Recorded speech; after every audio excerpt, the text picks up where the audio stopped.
Hello all, Project Wargaming here with a final update on the Battle of Berlin board. So I put it on pause kind of when the quarantine hit, and I realized that, well, all of the cons got canceled. So I didn't have a ton of motivation to kind of finish up everything. I basically had the board finished, but I hadn't really worked on fine-tuning the sides and getting the troops and everything right to make this scenario fun. So been able to get together with some of my friends and play test a couple times, and so I fine-tuned a game. So I'm going to walk you through basically everything I have set up here. You can see here that there are white pipe cleaners. Those white pipe cleaners are going to represent the setup zones for the Russian players, Soviet players. And so basically they'll start on that side of the river for the most part, except here in this area. It's just the scenario is very hard to get into the Reichstag kind of intentionally. So I just set them up that way. The Soviet players have a couple different, they have 5 different objectives per board. Reichstag obviously is one. This building complex here by the Crown Prince Bridge, and then that is the Kroll Opera House. So taking that, and then you can see there's also 2 statues kind of along the main drag, and those are other objective points from that. The other army came up from the south here, so that's basically where they stopped when they invaded in. So that is on the board, the Reichstag board. Over here on the Zoo Tower, you can see the setup as well. So similar, kind of on the other side of the river, and then they're of course pushing through to the other side. So objectives here: Zoo Flak Tower, the control tower there. I believe, yeah, the church is an objective as well, and then the Victory Tower is also an objective. And then the main exit off of that board is also the other objective. So 5 objectives as well. There's 2 players per board, so that kind of adds to the flavor of this whole scenario, which is that the Soviet players don't necessarily really play well together, let's say. So one of the scenario special rules is that anytime some of the Russian troops get close to each other, and I'm going to count the infantry only, and you can see I have color coded them.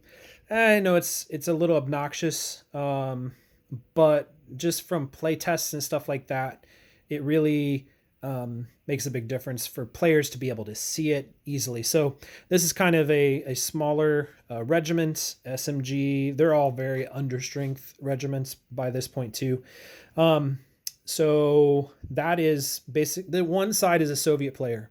So there's 2 Soviet sides here. You can see the tanks and everything else. And then this is one side for the German player as well. Every player basically has the exact same makeup of troops. The reason that I do that, even though it hurts a little bit of the historical accuracy, I guess you could say, I build these to play with 8 players. And so particularly like at cons like Gen Con and things like that, even some of the historical cons, like they don't necessarily know the rule sets that I'm using.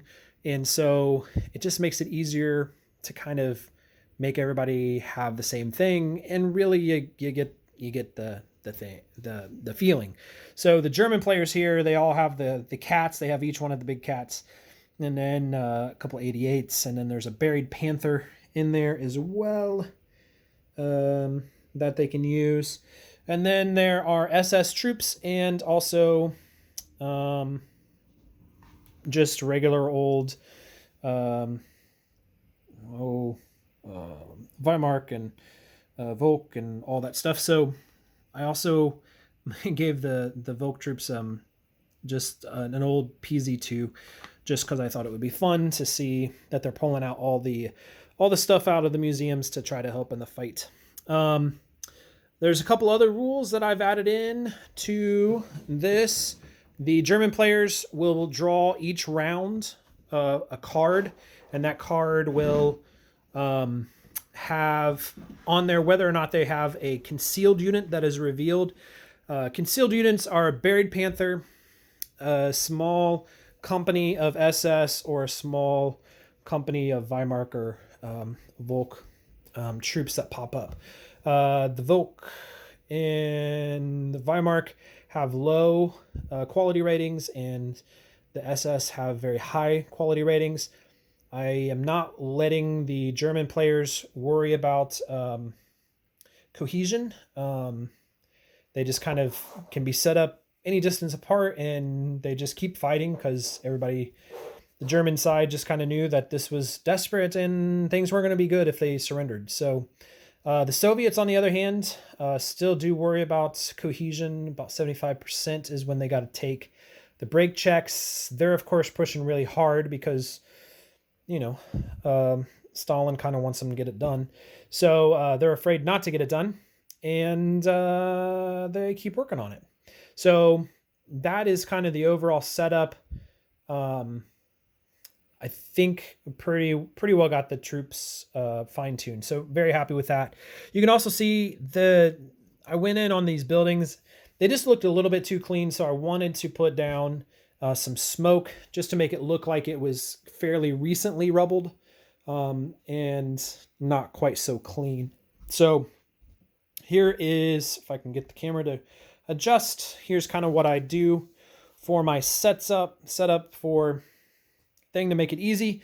Put all the German troops that necessary, all the Russian troops necessary, and then this is terrain effects and stuff like that. Qualities marked on there. On the back side, I have kind of just a simple little direct fire against vehicles and bunkers, and against infantry and in close combat playthrough.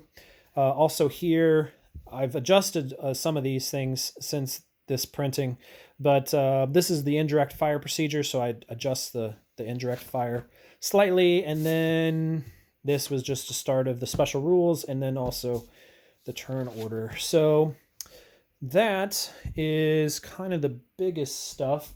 I did, however, print off a couple of things to use for the German troops to actually hide units. So similar to, I guess, ASL has concealed, I think, which is they're not even on the board.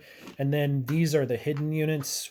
And so these units, each player will have 6 of these tokens, and only 3 will represent real troops. And then they'll have down kind of what they could possibly represent on the board. So that is that's really about it as far as everything goes. So like I said, just really happy now with how the board looks. I might go in and add just a little bit more smoke. Oops. Just a little bit more smoke. Just to make it look a little bit more alive, I guess. One thing that I did forget to mention over here was I did go in and I actually 3D printed some tanks. You know, they're not as good as GHQ, obviously, but they're good enough for burned out and brewed up tanks. So what I did was I printed off a bunch of tanks, and then I did this on the bridge. So remember, I'm going to try to use this same thing, battle board, as a sci-fi thing. So I wanted to make them removable. So I printed off a bunch of those so that we can also use those to kind of keep track of all the tank deaths on the board as we play out the game. So I think that'll give it a good little flavor. So anyways, kind of a long video, but that is the update. We'll talk to you later.